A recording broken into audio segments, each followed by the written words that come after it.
I carry around with me. So. That's awesome. Thanks, Kathy. My name's Angel, and I would say one of the things that makes me smile, besides my puppy, I love her. Well, she's 2. She's not really a puppy. But plants make me smile. I'm an herbalist. I love plants. I love flowers. I love watching how they are in community. I love teaching about them. So that's something that makes me smile. And we live in such a beautiful place, so it's easy to appreciate that. Yes. Wonderful. Thanks, Angel. Thank you so much. All right, so just to go over a little bit of how things will look tonight. First, we're going to allow each of the panelists to share an opening statement. And in their opening statement, they'll talk about what is the biggest concern they have personally regarding equality and inclusion and why. After that, we're going to have a time for some question and answers. There's some questions that I will pose, and then there are a couple of questions that were submitted in advance, pre-submitted by folks in North Stonington. So we'll also have those questions asked. And the panelists will each take a turn answering the question. The panelists are not required to answer each question, but if they want to, they certainly can. Throughout the question and discussions, panelists will have opportunities, designated times to ask other panelists questions based on their answers, or to just provide some clarification about something they might have said earlier. Then at the very end, we're going to talk about the next step survey that we're going to ask all our community members, as many as possible, to fill out and participate in, to give us a sense of how you'd like to move forward on this issue. And so now I just want to, before we get into the questions, I'd like to go over just some ground rules for our discussion. First ground rule is safe space. So this is a safe space. All our responses, we use language that is respectful of our fellow panelists. So we want it to be a place where people feel safe and comfortable to express themselves. Be gracious. It's easy to put our foot in our mouth sometimes, especially around these topics. And so we all agree to speak, to be responsible with our words, and then to forgive when someone kind of steps in it. And then also speak for yourself. So we're going to share our unique perspectives. Our perspective doesn't represent any particular group. So, you know, when we speak, we're speaking in I and me statements and terms. And then we're also going to ask the panelists to really monitor their time. I'll be monitoring the time here as well, but we're going to keep each statement to about 2 minutes to make sure that we, all the panelists get an opportunity to respond. And then finally, again, our center focus is seeking understanding. So this is an opportunity not only to share your perspective, but to listen for understanding to the perspective of others. All right, so that being said, I wanted to open it up and for panelists to share their opening statements. Angel, would you mind starting us off, and then we'll just do kind of a popcorn, anyone can share at that point. Sure. So hi, welcome everyone. Thank you to everybody who took the time out of your evening to join us. I would say my biggest concern around equality and inclusion, I had a hard time sort of figuring out where to start with this question because it's broad. And right. So I decided to sort of just start with most recent events and what sort of brought this discussion to the forefront with the rally, the Black Lives Matter rally. So I think inclusion, obviously, and equality are very important. To me, they're some of the most important things. Sorry, my computer's popping things up in front of me. Are you still there? Yes, we're still there. Where did you go? Probably at the bottom of the screen if you see like an icon for this Zoom. Yes, okay. Yeah, my phone is plugged in and it started updating, so it just, so anyway, so I wanted to bring this up just because it was one of my first experiences in North Stonington where there was so much tension and also just blatant racism and also people trying to address racism in general. And so I guess that's what really sparked me to want to be more involved because what I saw and experienced was a a ton of people coming out to support the demonstration, to support the speakers that came out to share their experiences and their perspectives, people who came out to share their concerns, which I thought was just awesome. But then, of course, there were people who came out to disrupt, just a few people. And they were very blatantly racist and misogynistic. They said really rude things to the women that were standing next to me in the line, trying to just hold some gentle space for the people speaking. We were trying to sort of block out the disruption and just sort of focus the energy respectfully on the people who were speaking.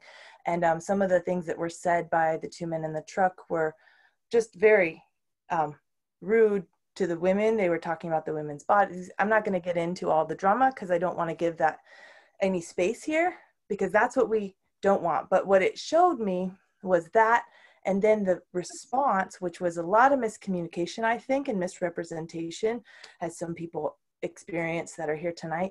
But what happened was the immediate backlash against the people that witnessed it and spoke up against it was a little bit surprising to me, actually. People were being very disrespectful. They were calling these women liars and that they didn't say that and what's your problem? And so just the conversation really broke down. And so I was like, wow, okay.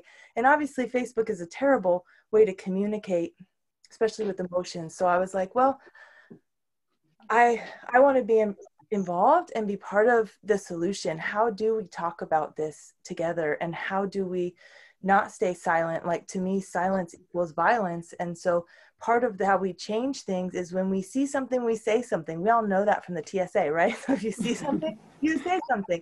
So if you see someone that you know or hear someone say something and you're like, ooh, that didn't feel right, or that felt like it was targeting towards that person of color, towards that woman, towards that queer person, whatever, towards that differently able person, I think it's important for people to speak up.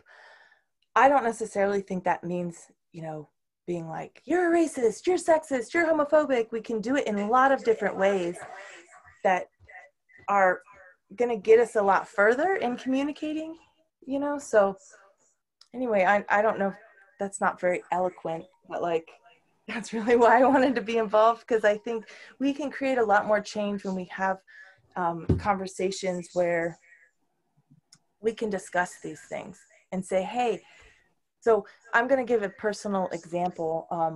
Sorry, Angel, your time ran out for the 4 minutes. That's okay. But what you said was great. I think you covered it. Thank you. Thank you. All right. So if anyone else would like to go next? I'll go next. Okay. It took me a couple days to go back and forth revising this, and I agree with Angel, it was very hard. So I'm going to read this, and first of all, I'd like to thank each and every one of the panelists for being part of this. I know this was not easy for each of us to do and come together and answer these questions with honest answers from our perspective. To be able to open up and have this conversation and answer without feeling we are going to be attacked, but to listen and maybe have some kind of understanding, or just have listening ears to each person with respect. When I look back over the past 6 months, the fear, the panic with the pandemic, and how it affected my family, not knowing where food was coming from, our bills going to be paid, and when I was returning to work, to wearing a mask everywhere, with my daughter working in the hospital with the COVID patients, was she going to get the virus or bring it home?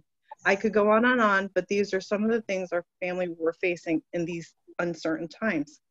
I've been a resident of North Stonington for over 40 years. I grew up in Cedar Ridge as a child. All I have ever witnessed in our town is neighbors and strangers helping each other. We all may not always like each other, but I know in a time of need, we have been there for each other no matter what. So when the question was asked, what is the biggest concern with equality and inclusion? It's not just a short answer, an easy one to answer. For me, I was angry. I could not vote on the town budget, but we could have a protest. Many events in the town were canceled. I totally agree it is every person's amendment right to protest. But for me, when many of these decisions were being made to keep our families safe during the pandemic, I questioned, how is it fair we can have a protest but not vote for our budget? Our town officials gave the okay for the protest and promoted it on social media, but my right to vote was taken away prior to the protest. I kept hearing it's per governor's executive order. as my understanding, it could have waived it and the budget could have voted on down the road. So for the anger wasn't about why you were protesting, it was the fact my rights were taken away and not being included. And if we can have a protest in town, we can give what a vote. They both are our rights to do. I do feel we are addressing racism as it is real and it does exist. At the same time, I feel we cannot forget other members of the human race. Discrimination, race issues is still to be a topic of discussion. It should not be just exclusive to one group of people when every and all humans should be included no matter color, race, sexuality, special needs, religion, etc. I thank you for listening to me and where my perspective is coming from. It's to be able to say my emotions and where I'm feeling because of everything that's gone on for the past months. So. Thank you, Kathy. I appreciate that. All right. So whoever would like to go next? I'll go. Oh, go ahead. Oh, no. Maisie, go ahead. Okay. So I guess my feeling about all of it is, you know, just the safety. You know, with having a Black husband and a biracial child, the level of like feeling unsafe as he's getting older, him venturing out, not necessarily in this community. We've talked about it, and he does not feel unsafe here, which I'm very pleased to know that he's comfortable. But just in the fact, like Kathy had mentioned, that racism is very real. It is here. And just knowing how to navigate it, and it is, you know, everybody's perspective is going to be different. And I think just listening and hearing each other and having an adult conversation about how do we navigate, how do we discuss it, and we all may not have the same opinion or views, and that's okay, because we need to accept difference, and each one of us is different in many ways. So those are my concerns, just him getting older, my husband and I, you know, being together and out in communities, not this one, but just being out and, you know, how we're treated as a couple. It's very different from others. So hopefully that's where we're headed, into finding clarity. Okay, thanks, Maisie. Hi. Hey, Tom. As I said, I got to read this. Go ahead. Check myself sometimes. My biggest concern is that equality and inclusion are culture issues and cannot be remedied by memes, sketchy acronyms, and one-sided views. And this is all we seem to see these days. Progress has been made over the past 60 years through legislation and policy. And in my opinion, although slower than most people think it should be happening, there's still been solid progress.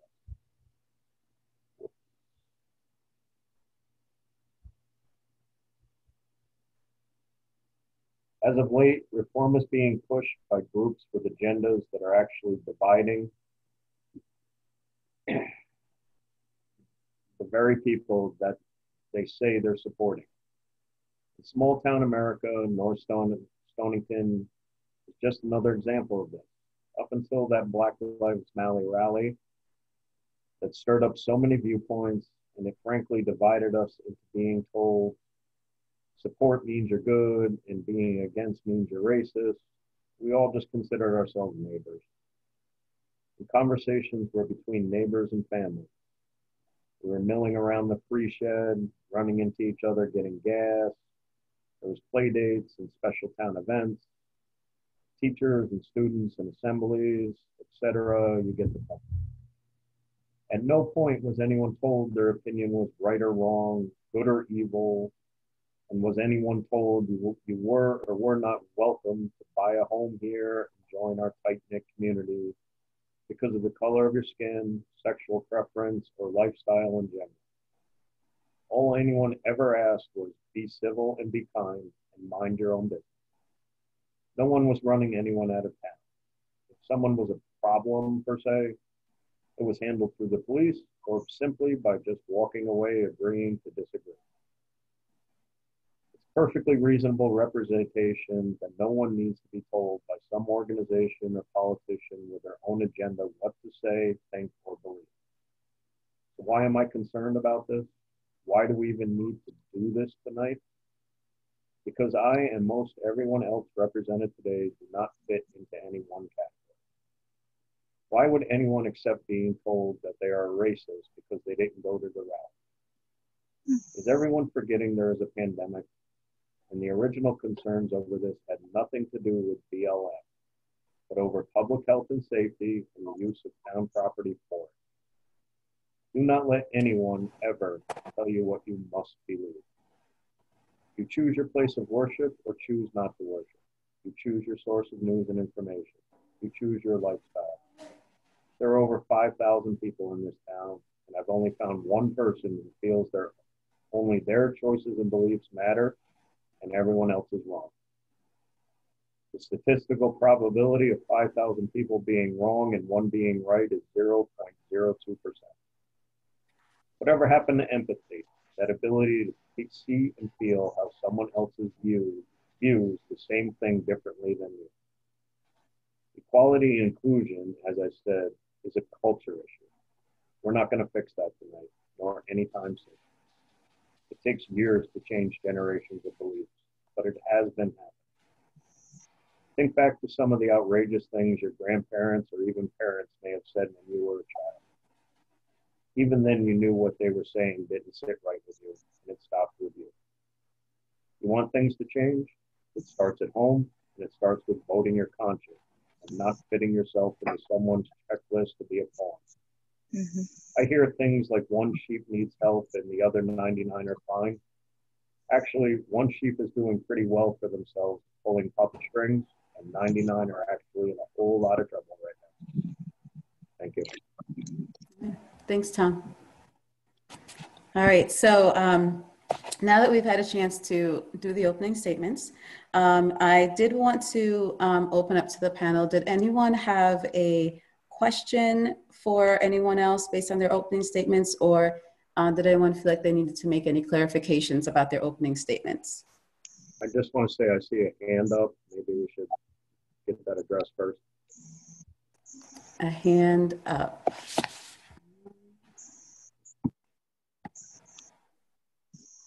Hold on a second. Can I just make a quick comment before we move on? Yes. I just wanted to say, just in response to, you know, I know a lot of people had the question, why do we get to have a protest when we're in the middle of a pandemic and other things are canceled? Because I know that was a concern for a lot of people. And the reality is because the protests were happening out of need of people losing their lives and people were not being brought to justice. So I think a lot of people felt, right or wrong, right, this individual, but felt this really important need that we need to demand justice for the lives that were lost unjustly. And that unfortunately doesn't stop for a pandemic. And I'm glad that people social distance for the most part, and almost everybody had masks on. So I really appreciated that people did respect that, because as a public health person, I was concerned. But honestly, I think that was to protest, like people don't need permission. That's sort of the whole point, is that people feel like something is important enough that they have to put themselves out there to address it. So I think that was the thing. The town never said, okay, they don't really have the choice because of our freedom, you know? So I just wanted to clarify that. It wasn't really, and I know it was during a hard time because of the pandemic, but that's why people felt it was urgent enough that people's lives were lost that we needed to do that. I think that's why all the thousands and thousands of people, millions around the world, came out into the streets during a pandemic. And thank you, Angel. Can I clarify something? Yes. And I do understand why we were having a protest, but I think I want to clarify, and I know I should be speaking for myself, but when it came to the protest, people were coming across like because we were upset about it, that we were racist or didn't support Black Lives Matter. That wasn't the issue, because because we felt like some of our other rights were taking from us. So I just want to come across and clarify it because a lot of people I feel in town were angry and were being called racist because they were being put out there like they weren't supporting it, when they were just angry because of we couldn't vote for our budget. A lot of things were canceling. So just from that perspective of it, but I do understand what Angel's saying, why the protests were going, because I totally understand, and I do agree with the amendment for protest. Yeah. And I'll just interject a little something as well. It sounds like, Kathy, correct me if I'm wrong, that similar to, you know, the protesters, they were there to protest something that was of concern to them. You were also sharing your concern for this other right that was also taken away. So like there were two concerns that were happening at the same time, it sounds like. Okay. Yeah. So I do want to say for those who are attending, this particular discussion, because it's our first one, we're not taking any outside comments at this point. However, we are open to doing another discussion where it would be more interactive at a separate time. So during that survey, you'll have an opportunity to fill out the survey on the town website later on. And if that's something that you think we need is to have another community conversation where we can engage with the community, then that would be, we would be definitely open to do that if that's something you feel like we need. So it won't be taking anything from the attendees right now. It'll just be the panelists for today for this first discussion. All right. So did anyone else want to clarify before we move on to the next question or ask a question?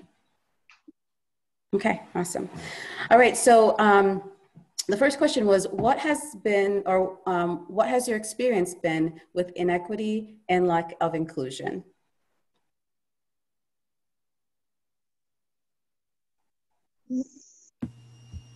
I'll go. Okay, Tom.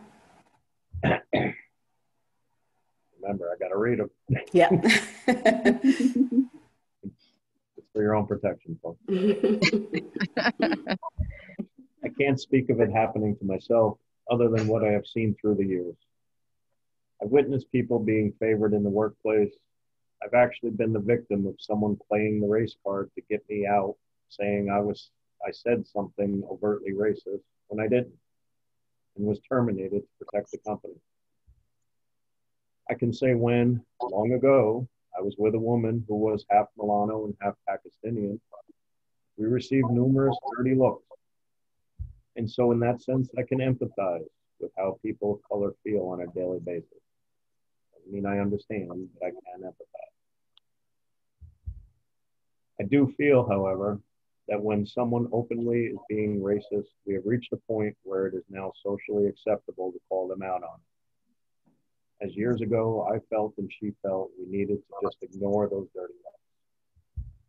Now that mixed race couples are more common, I see that while still needing to keep their guard up, general acceptance in society has improved tremendously. Thank you. Thank you. I'll go ahead and go. Yeah. Off mute, okay.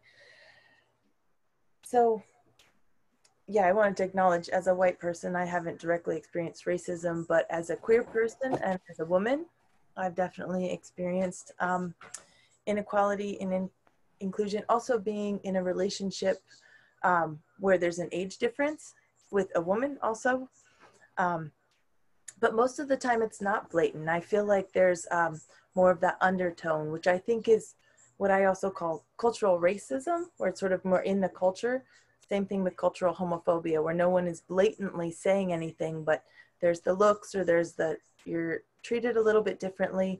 But the example I wanted to give, two quick examples. One, at a farm stand the other day, for example, we went in and we were super excited and my wife was asking about corn or whatever, and the woman was very, I thought she was just having a bad day. She was just very stern and answered our questions very curtly, and I was like, okay, you know, everybody has a bad day. But then someone walked up right next to us and we were being overly friendly, which I think is how a lot of people who, when they're feeling discriminated, they or worried about that, they sort of compensate, right? Like, well, if I'm really friendly, then they can't really be rude.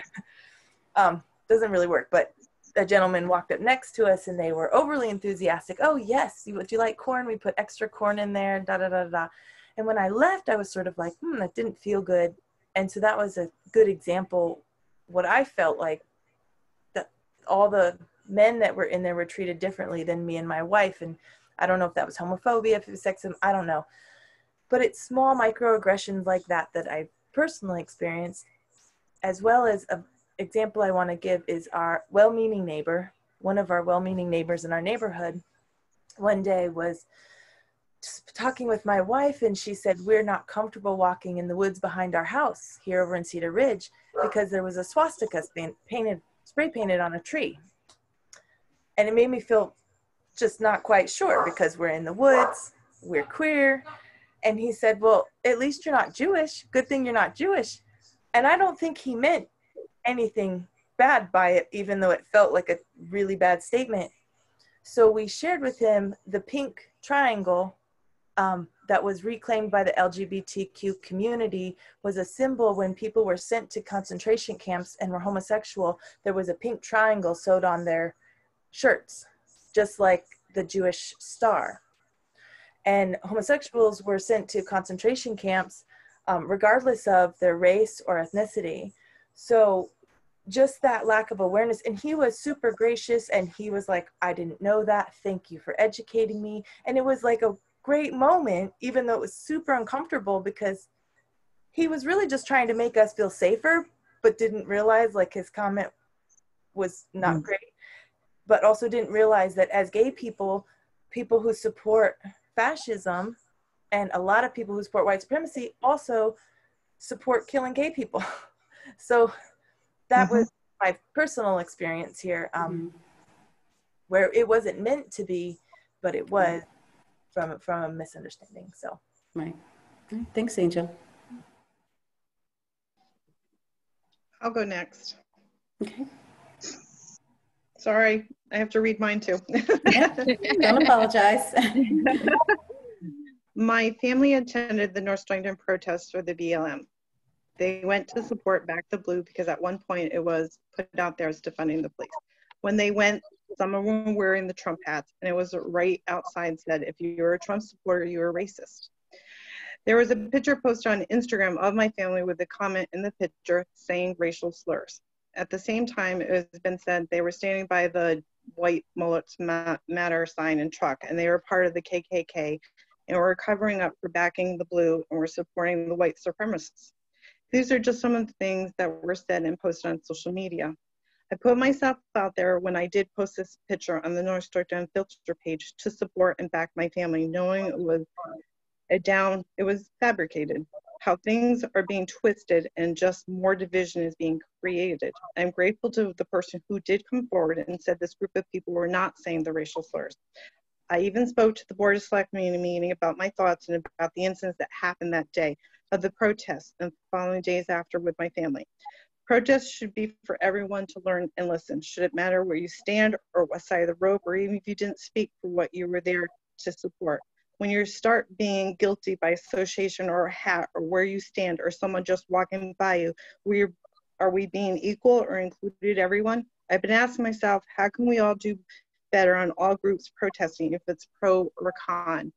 You know, after my family dealt with this, I felt fear. I can't even begin to imagine what other races, Black people, other people of different sex go through.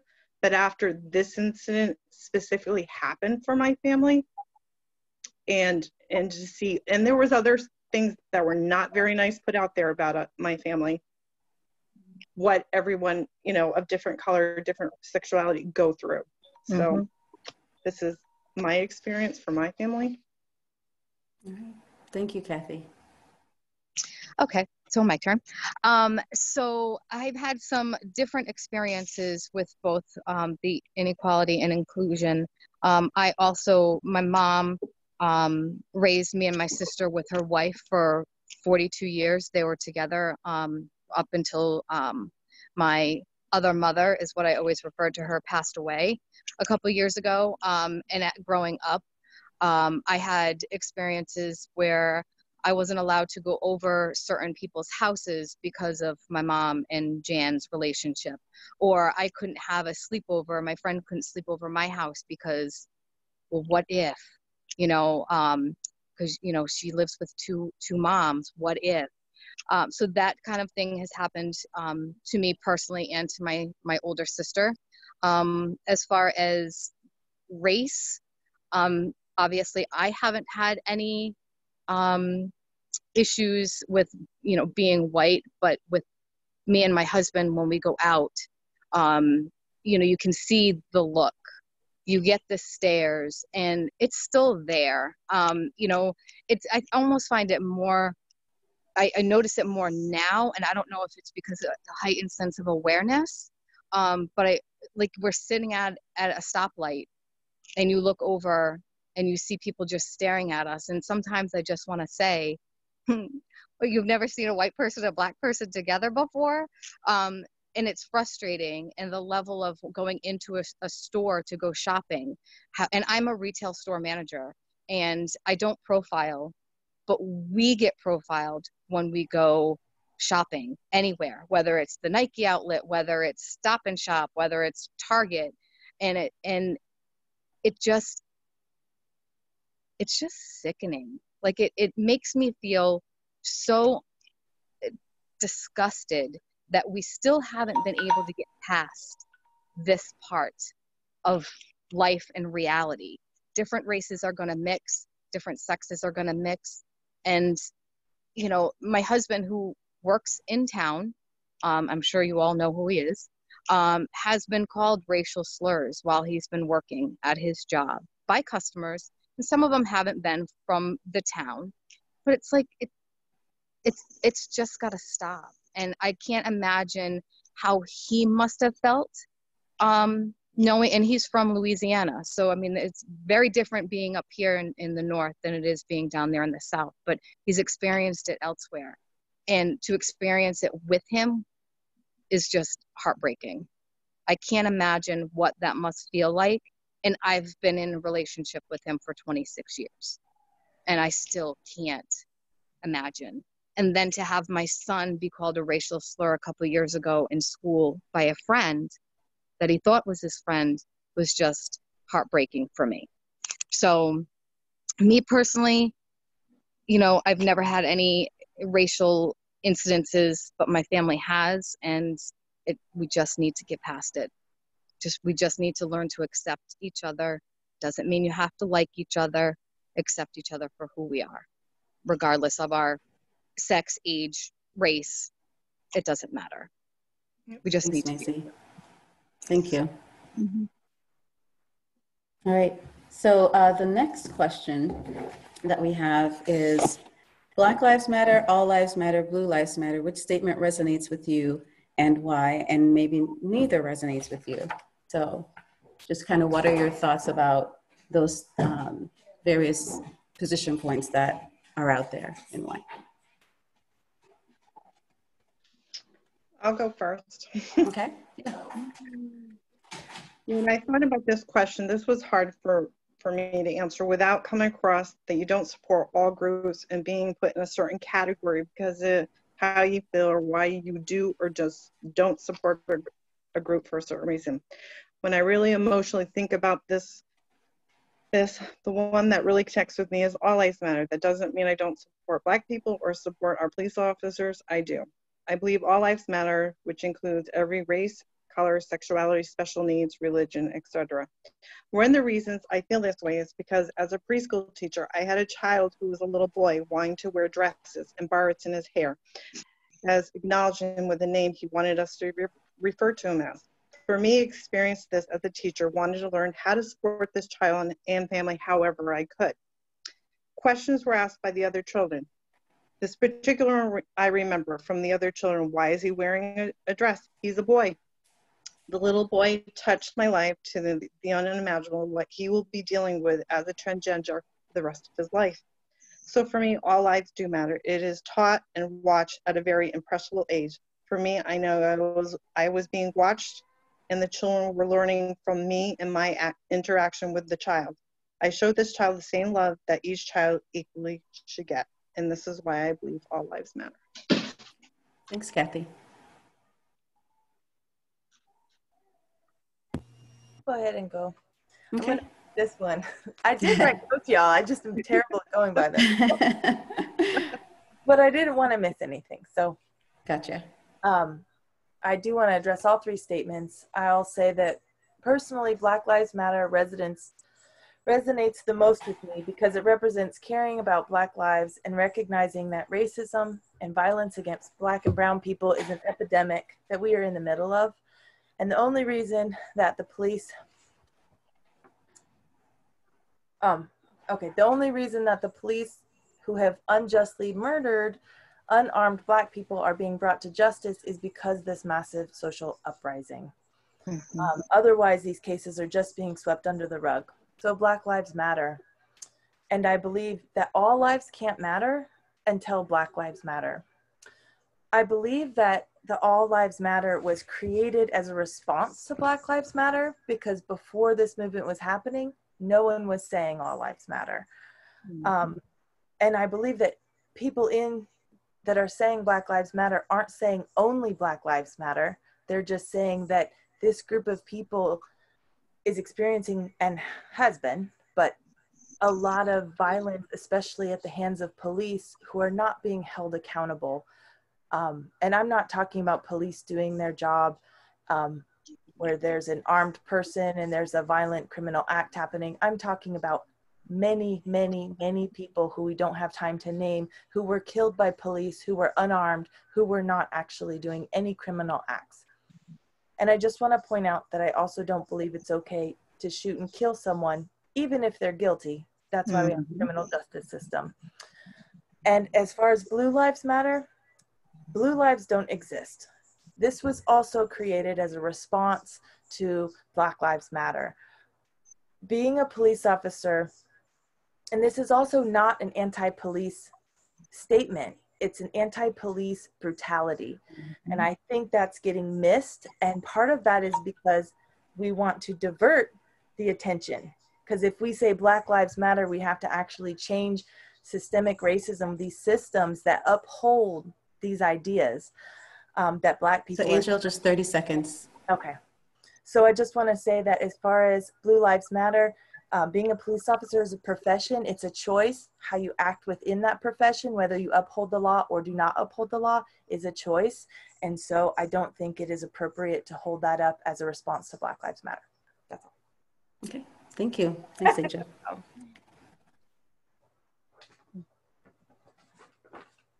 This is the one I cut down to like 30 seconds.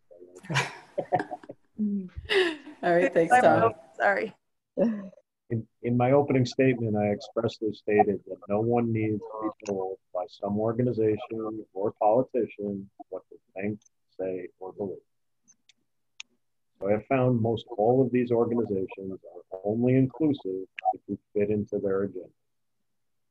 For example, someone posted a Blue Lives Matter rally, then found out the sponsor was a well-known racist. What do? You want to back the blue? You don't want to be openly associated with a racist? Here you have a moral dilemma with no easy answer. And that being said, I am aware of a similar question that's been posed by a resident and very much look forward to answering. Okay, thanks. Okay, mine's very short. For me, it's Black Lives Matter because I feel that people of color are continually to have to fight for just the basics of feeling free, like just being able to walk down the street without a negative intention. My son wants to go running through the neighborhood. Well, I don't know if I should let him because maybe somebody will see him that he's running away from something, and that's a negative intention. So that for me is, there just has to be a line. All right, thanks, Maisie. All right, so this again is another opportunity for panelists to ask each other questions or to provide clarification on something that you said earlier. I have a question, and it can be for Maisie or Angel. I worked for a biracial couple. I also worked for a same-sex couple, and the biracial couple adopted a white son, and then they adopted twin boys that were Black, and then the same-sex couple had 4 children. And do you find it? And the same-sex couple lived locally, but they also moved to feel like they're more in a community that was more included. Do you feel that way? Because I know how these 2 families felt. Do you feel like, even though it's not being said, it's the way the actions and people are projecting themselves in the community, and that's how it's being presented? If that makes sense, what my question is. I'll speak for us. I mean, we feel included. I think it would be nice if we had a little bit more diversity in the town. But then from speaking with other people that I know outside of North Stonington, they would never move here because it's a small town. And we all know what happens in small towns. And I mean, I think that's just a misunderstanding for a lot of places, not just North Stonington. Like, I'm from Richmond, Rhode Island. I mean, that's a really small town too, and it's predominantly white. So, I mean, we feel included. We do as residents. We've never had anything negative happen or said, directly to us from like the people who live here in the community. Okay. And my mom and her wife actually live in North Stonington as well. Okay. So they feel included as well. Okay. So can I just respond to, as far as me and my wife, I've only been here for about 5 years. She's been here, I think, a little over 10, 15 years. I have never felt anything like blatantly, but I sort of can resonate with what Maisie's saying as far as there's not a lot of diversity here. For example, for Pride, it was also COVID, right? So Pride was canceled. But we decided to drive around town with our truck and our Pride flag just to be like, hey, let's celebrate. We need some Pride because it's COVID and we're stuck inside. So as far as seeing other people, like, I know there's other queer and gay couples and lesbian couples in North Stonington, but I think it's not that big of a number. I only know actually 1, maybe 2 other couples. So it's more just a sort of underlying feeling. And this, honestly, I wouldn't have, and no offense, because I've met lots of kind people and wonderful neighbors, but I wouldn't have moved here had my wife not lived here already. I lived in Portland, Maine. It's very diverse, lots of different cultures, lots of different communities. So yeah, I would definitely have hesitated because I'm like, will I be welcome? And what will that look like? So definitely, would I be like, a lot more out if I felt a lot more comfortable? Definitely. Okay.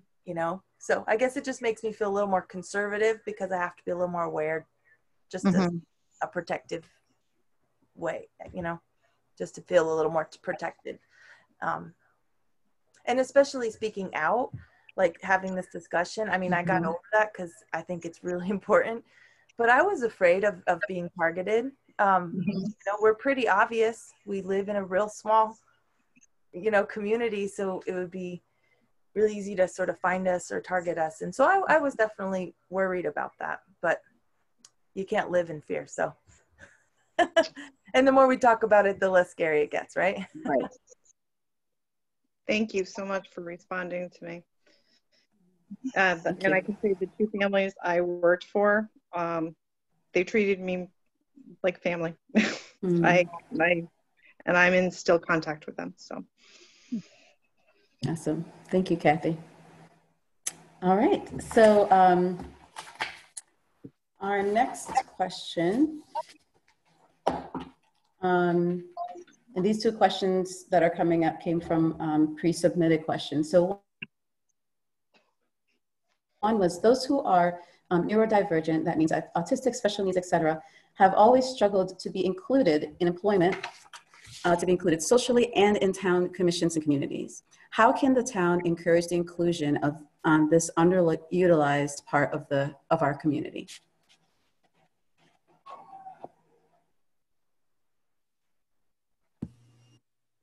I'll go. Who wants it? Maisie, you want it? Go. Go ahead, Maisie. Okay, Tom, we keep fighting for the same spot. I think it really comes down to education, instruction. I don't know. Do you think you can take me? Well, I don't know. I think it really comes down to education and instruction. Knowledge is power. And I've said it before, but I think we all need to be just more accepting of differences.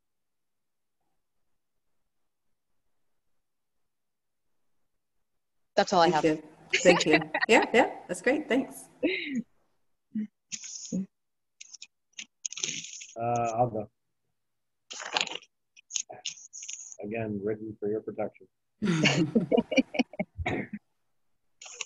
While we, for the most part, seem to be focusing this conversation around race inclusion, the STEAM principles should apply to special needs, to LGBTQ, ageism, etc., in my opinion. I know our school system is well regarded for its special needs program, and I would be hard-pressed to believe there are parents out there who didn't factor that into their decision to move into this town. Personally, I'm concerned as I get older, I will be phased out because I can't move as swiftly as I once did, and would be replaced by someone younger willing to do my work for way less money, but nowhere near my level of expertise. Will someone be there to stand by me if that happens? I don't know. Are the laws on age discrimination strong enough to back me up? I don't know. On the flip side of that, is that fair to a younger person who is looking for a job? I don't know. So the answer is, I don't know. All right. Thanks, Tom. Appreciate your honesty.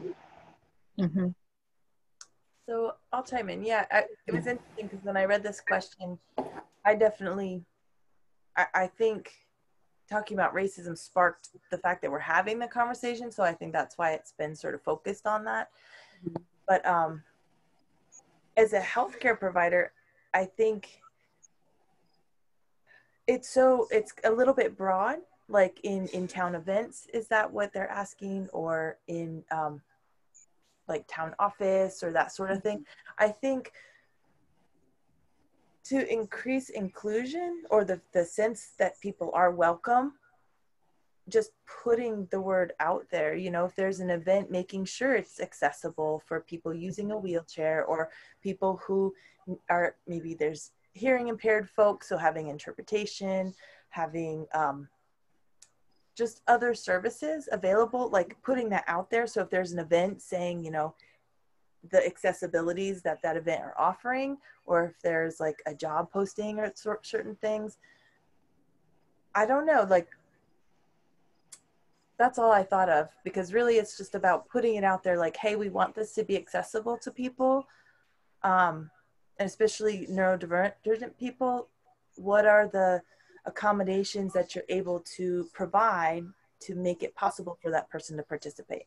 For example, like interpretation, or maybe not for that specific group, but you know what I mean? Like, what does that group need? So doing a needs assessment of who you're trying to reach out to, and then offering services that help support them to participate. Just like, you know, ramps used to be an issue. If you use a chair, you couldn't get into a lot of places. Well, now ADA has made laws that sort of make that inclusive. So as a community, I think just thinking about those things and what are barriers and what we can offer as accommodations can be helpful. Thanks, Angel. When I read this question, I thought about it because, you know, most the things that I've answered the questions is based off of special needs. And, you know, as a community and being a small community and having a lot of small businesses, how do we as a community be able to, like with jobs, so they're not feeling excluded, how do our small businesses or our library or the senior center have something available for the special needs to be able to feel like they're part of the community, helping out the community or working? Like, you know, I don't know how to go about this, but I feel like it's really important to bring this to light for our town, to be able to see what can we do to offer these services in the small businesses, at the library or whatever, so they are feeling part of it and included. So. Mm-hmm. Thanks, Kathy. All right, so the next question is, how can we have a conversation about inclusiveness when the phrase "all lives matter" is considered racist? Doesn't the very word inclusive mean all? And I know we kind of talked about this earlier, but if there's anything that you think is important to add to that, answering that question, please feel free to go ahead and add that. Oh, me. Go ahead, Tom. This is the one I was referencing that kind Gotcha. of stemmed into exactly what I wanted to say in the beginning of that first question. Okay. Again, written for your protection. How all lives matter became a racist thing in itself is amazing. If you honestly believe that everyone is equal and should be treated as such, then to you, all lives matter. That's how I see it. Yet somehow all lives matter got turned into a bad thing, and you're not supportive of Black Lives Matter. And this is what I meant by saying we can't solve problems with catchy acronyms, and once again, do not for a second believe there isn't an agenda within each and every one of these very vocal groups. And do not believe for a second these groups will not just chew you up and spit you out once they get what they want.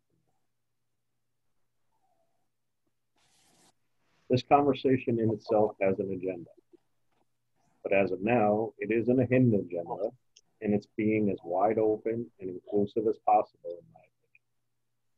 So the answer to your question is, we are having this conversation in the hopes that by being open and honest with each other, we can eliminate the need for groups to feel they can come in and freely impose their will upon us.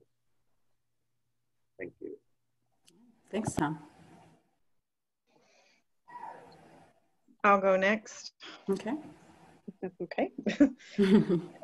I believe that no one should automatically be called racist because they believe all lives matter. By pointing fingers and blaming people for a belief that includes all genders, race, and special needs, religion, it's just creating a bigger and wider divide.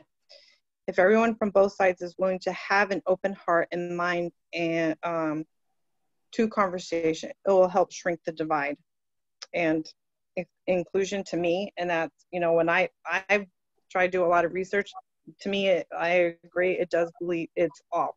So that's the definition. I agree, it means all. So. Okay, thanks, Kathy.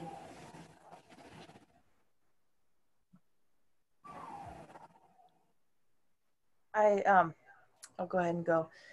I heard this really great example that sort of talked about what the difference is between Black Lives Matter and All Lives Matter. Because obviously I would support saying Black Lives Matter because the whole point is that they're not treated like they matter. So we need to address, in my opinion, we need to address that as a society, broader than North Stonington, but as a society, in order to make that statement that we all want to be true, that all lives matter, true. And what the example was is, say I am a Black mother and I have a child who was murdered, unjustly murdered. And I was angry and I was saying, my child was murdered. My child's life mattered. And there was another person who had a child and said, well, yeah, your child's life matters, but all children's lives matter. But in that moment, we're talking about that child that was brutally murdered, probably because of the color of their skin, right? So, but even if it wasn't the color of their skin, we're talking about that act that has happened. So we're trying to draw attention to it. But of course, all children matter. So that example stuck out to me because it showed like, okay, that's why it's important to say that child right now is what we're talking about. We're not making a blanket statement, you know, which is the opposite with like white supremacy. And I'm not saying that people that say all lives matter are racist. I think most of them are trying to say, hey, we believe in equality, but are maybe missing that piece that's like, yes, but we have to address the elephant in the room, which is racism and violence against people of color, in order to say that their lives matter as much as my life. You know, because I don't ever think, like when I'm driving my car, if a cop gets behind me, I think, you know, am I speeding? Did I use my signal? But I don't think like, wow, I could get shot. If I get pulled over and I'm scared and I'm acting fidgety because I just watched the news and a 13-year-old got shot for, they thought he had a gun, he had a candy bar walking out to the store. You know what I mean? This is what we see. So if I was a Black, especially a man, I know this happens to all Black people, but I would be like really nervous and maybe I'd be really scared and I'd be like, okay, acting funny, you know, like I did something wrong. And then because I'm afraid for my life. So like, that's a very different playing field. I have never felt like that. And I was an anarchist punk, you know, with dreadlocks and septum piercing and definitely was targeted for the way I look. But like, I've never been targeted for my skin. I can change my hair. I can change my clothes. I can dress up. I can look professional. No one will question me. But if you're a person of color, especially a Black man, even if you're dressed head to toe, black tie, you still have the chance of being murdered by the police for getting pulled over because you acted suspicious or they thought you had a gun. And it doesn't matter. You could even be a police officer and be in plain clothes in your car and you get mistaken for somebody committing a crime. So like, that's why, and I'll wrap it up. I know I'm taking a lot of time, but that's what the difference is. So I don't think that everyone that says all lives matter is racist. I think a lot of people have good hearts and are like, well, of course I want inclusivity for everyone because we all do. But right now there's a crisis of Black people being killed, especially by the police, certain police, right, that are breaking the law. And those police are never held accountable. That's why there's all this talk about changing the police and making them accountable, the law that just got passed. So it's all tied together, but that's why it's sort of like the call for action. It's not the call for exclusion. If I was a white person and I felt threatened all the time, then yes, I'd be like, yeah, but what about those white lives? But we all know that is not true. So that's Thanks, Angel. what I had. Thanks, Angel. Well, Angel said everything that I was going to say. So, but I was going to use the example of like if you're at a pool and you see one person that's drowning and you have other people that are surrounding the pool deck, well, who are you going to save? You're going to save that person drowning. Not to say that the people around the pool deck don't matter and they're not worth saving, but they're not the one drowning. And right now, the Black community is the one that's drowning. They're the ones, like I said previously, that are continually having to battle just for, you know, the simple freedoms of not being mistaken as being, you know, or doing a negative intention. So Angel said everything I was going to say. So that was all I had to put in for that. All right. Thanks, Maisie. Okay. All right, so this is again another point. We are going to have 2 more questions to wrap up in a minute, but this is again a moment where panelists can ask each other questions or provide clarification about something that you said earlier. I'm gonna go. Okay, yeah, go for it, Kathy. And I'm sorry, I'm going to play devil's advocate here, and Okay. and I may be over this extreme, and I apologize, but that there was a little boy that just was killed. He was white. He was 5 years old. by a Black person, shot in the head. So, and this is just coming from my perspective. Do I see people saying they're already saying it's a racist thing and going out. My perspective is I'm not automatically going to call it a racist thing. Do I think that guy who shot that little boy, what if he was a drug addict? What if he had mental illness?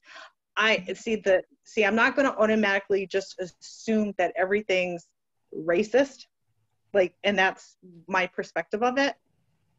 God, I don't even know what that family's going through. And just like, I'm going to bring up George Floyd.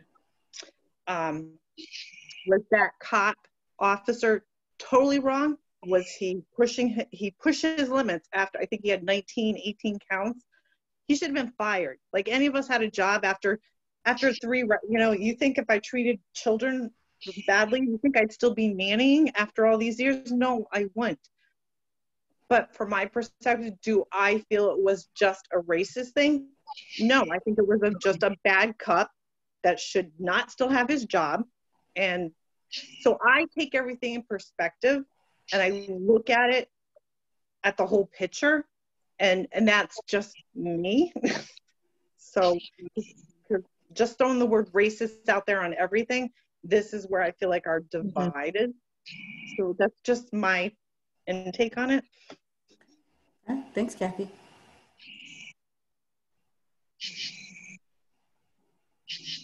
Well, I'll just go ahead and I wanted to comment, Kathy. I'm so glad that you brought up that little boy, because I've seen that going around a lot, and I don't remember his name, something Cannon. Yes. And it was super tragedy. I on my news feed, like we all have our news feed, which is probably close to what our beliefs are, right? So we're sort of in our bubble. Well, so what I've seen people sharing is not that it was racist because it was a Black man that shot a white kid, but what I've seen is it being compared to, people are like, well, why is there no outcry? Why are there no protests? And the reason is that his killer, the man who killed him, was brought to justice within 24 hours. There was a manhunt. We didn't have to convince anybody that he needed to be held accountable. And for a lot of the murders that have happened where Black people have been killed by either police or I was just watching something about Trevor Martin was killed by George Zimmerman. He was not even arrested. So he was the one that called 911. Then he shot the kid. They told him, don't follow him. We'll come out. You think there's something suspicious. He shot him. He was not even arrested for 6 days. So it's that difference, and I feel sad that they're using this little boy as political fodder, because that's a tragedy. But that's the big difference is the person who did the murder was brought to justice immediately. Everybody didn't sit around and be like, well, but was he armed like Trevor Martin? He was a teenager, and he was just walking with the hoodie on with the candy bar or something. I think he was one with, anyway, there's so many. And I think that's the problem. We shouldn't have to sit and decide whether or not somebody should, face charges for something that they did, for the law that they broke, Thanks, Angel. All right, anyone else before we go to the next question? Okay. All right, thank you guys. That was really respectful, guys. Appreciate that. All right, so the next question is, what do you think is the way forward?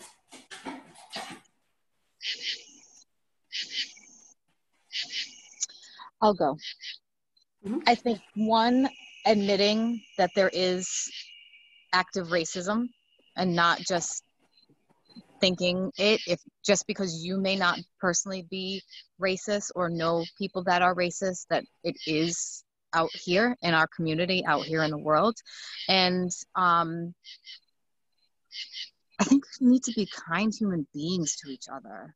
I mean, it just seems to, like Tom had said earlier, and I'm sure Angel and Kathy had touched upon it too, but right from wrong. If you know something is wrong, you're treating somebody badly, why keep doing it, or why do it? Would you want that done to you? Would you want that said to you? How would you feel if? Using those statements. And it goes back to educating and, you know, having real conversations about the hard things. And I've said it before, and I'll keep saying it, we got to learn to accept each other for everything that's different about each other. That's what makes this world interesting and intriguing, but also very scary, is that we are not willing to look aside somebody's, you know, skin color or their sexual orientation or if they're special needs, and we're just so quick to judge and assume, and that's it. And I really think it's just accepting differences. And it's okay. It's completely okay to not like somebody because of their skin color or because of their sexual orientation or for any other reason. It's okay. But being okay with it doesn't mean that you have the right to physically, mentally, emotionally abuse that person, you know, harm that person in any way. You don't have to like everybody, but we have to learn to be nice. Coexist. You see that bumper sticker on every car. We need to coexist. That's it. All right, thanks, Maisie. Denise, quick question. Yes. Are we skipping the one misconception question? Hold on a second. This one. Oh, thank you. No, we're not going to skip that one. So we will get that to that one. It kind of leads into. Yeah. All right. So that question, sorry guys. So that question was, over the past few months, there have been so many things said at protests and rallies and in interviews and social media posts. What's one misconception you wish you could address, and how would you address it? And so we can tie those two things together, and I'll give you guys extra time for that to answer that question about misconceptions you'd like to address, and then what do you think is the way forward? I go or? Go for it, Tom. Yes, okay. I'm on Maisie to her. No worries, not tonight. It's all about Regarding the misconception that was kind of from the previous question, would be my rebuttal, if you would. Like, yeah. And we need to understand, so this is really important. The internet is loaded with lies, half-truths, fake news, and wishful thinking, and it's all rolled into one giant propaganda machine. And I asked my wife this question, and we both felt it is how you say, if you support one thing, then you don't support the other. Or if you don't support one thing, you're a racist, or you're a Trump lover, or you're a Biden hater, or I mean, the list goes on and on of names you get called for saying you do or don't support something.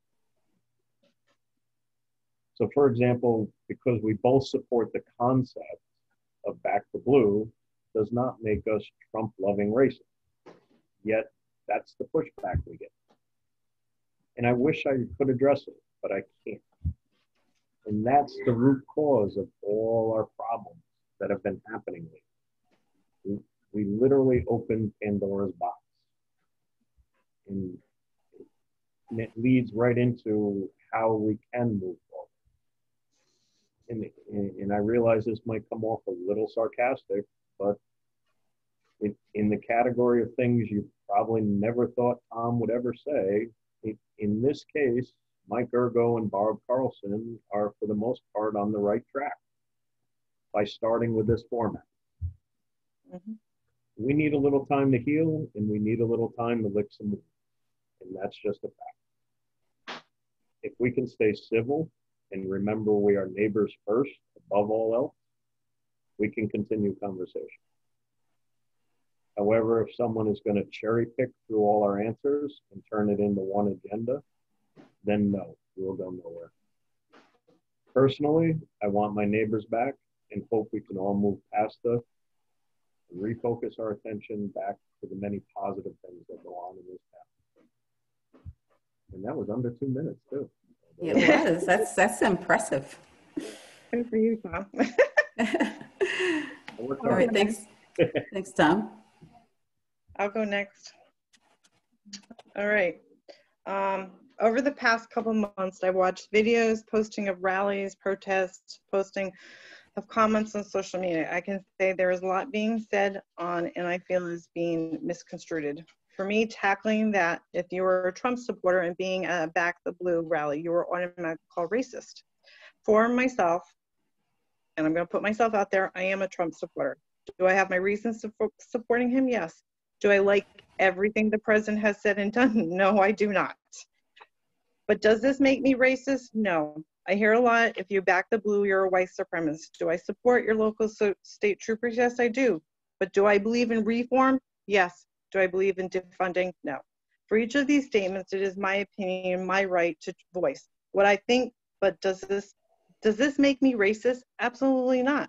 I feel I'm being judged if you do not know me as a person and my experience with diversity.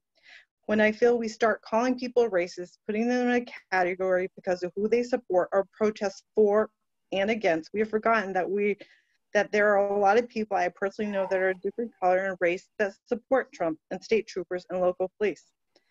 My perspective is I'd like to see people take a step back before calling a person a racist. All I have seen of this outcome is more division in our community. What happened to the saying, don't judge a book by its cover? When I think about our town moving forward, for me, it's each of us maybe taking the time to have an open dialogue and ask questions and listen to each other. This doesn't mean we're all going to come to agreement or switch our thinking. It just means we are willing to listen and not be so far right or so far left. Somehow meet each other in the middle and at least have an open and respecting conversation about these tough topics. Thanks, Kathy.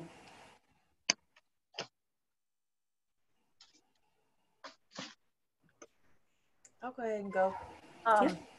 So as far as moving forward, what I would really hope to see is a couple things. One, I totally hear what you're saying, Kathy. I think it's really important for us to try, and I was thinking tonight about the pause, right? When you hear something that you're passionate about, it's really easy not to pause and like think, and we all have a lot of associations, you know, of like, well, if you support this, this means this. And there's a lot of different opinions on why. Obviously, we've shared a lot of them tonight. So I think having conversations like this is helpful. Hearing from each other is helpful. And really trying to pause and be respectful. The other thing I think that's really important with moving forward besides that is for everyone to take the pause and look within themselves. The reality is this country was founded with racism. I mean, that's what happened. We founded this country, slavery was born in this country, and then it took a really long time to change that. So there's a lot of old threads, and I think a lot of us can have racist ideas and not even realize.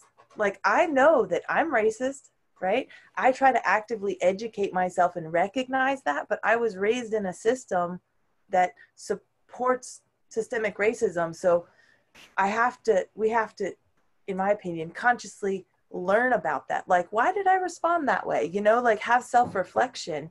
You know, I try not to be racist because I think racism is wrong, but I'm a product of the system as well. So unless I actually reflect and be open to be like, why did I respond that way? You know, the old example of, you know, the white woman walking down the street, a black man walks by, she grabs her purse or locks her door. You know, those are things that maybe seem simple, but they're the root of the bad apple tree. I was watching a good talk about the bad apple tree. So I think if we all can become more conscious about like where our own biases lie, then it doesn't have to be as triggering when we talk about racism. Like, are you a racist or not?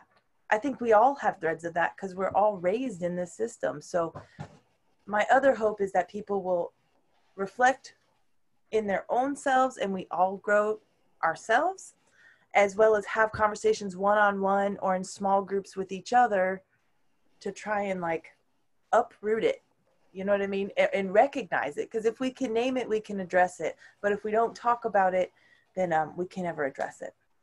So I have hope that we can move forward. It's just really about reflecting on our own beliefs, conscious and unconscious, and our own actions, and then also having those conversations with each other. So that's my thoughts. Thank you.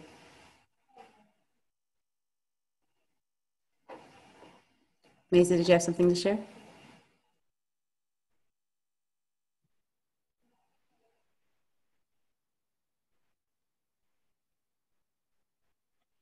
Oh, Maisie, you're muted. I don't know if you know that.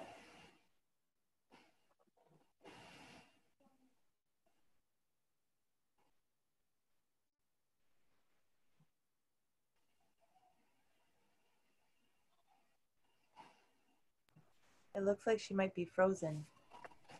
Yeah, it's possible. Hold on.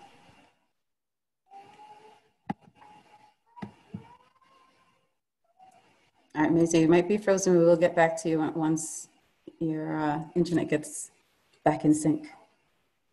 All right, so the last question of the night is what's one hope you have for the future of North Stonington in the areas of equality and inclusion?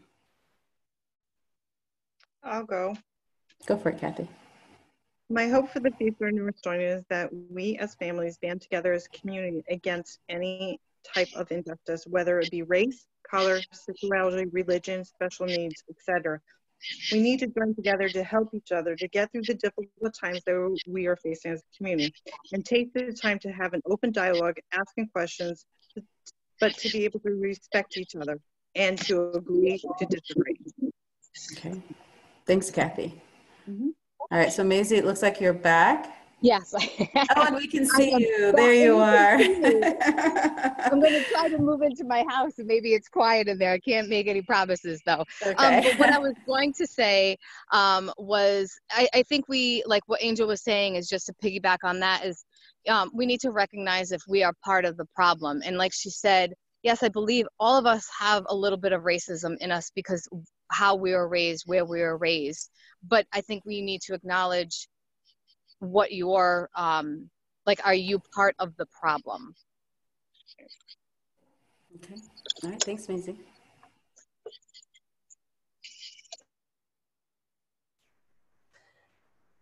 I'll go ahead and answer that last question. Sure. Go for it. What I'd like to see, I want us to have Pride next year.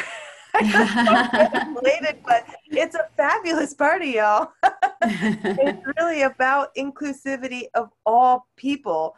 And there's great music and great dance parties. So I know that's a little off topic, but I think having more different cultural events as well, and Pride could be one example of that, but having more diverse cultural events maybe, and it's tricky because we don't have a lot of diversity, but like that would show that there's interest, you know, unlike, I mean, even with the native folks on the land that we're on, you know, the Pequot land, and I think we're just on Pequot here, but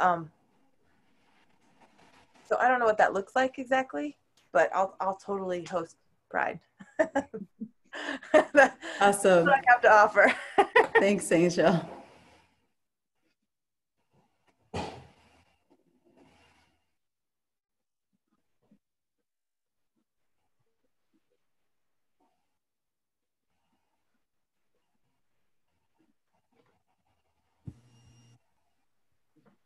Okay. All right. Am I unmuted now? You're all unmuted. You're good. I don't think it's just Maisie. Something's going on here. What's one hope I have? I think I kind of answered that already. I don't have a pre-written response. But long story short, I think I've been pretty clear here.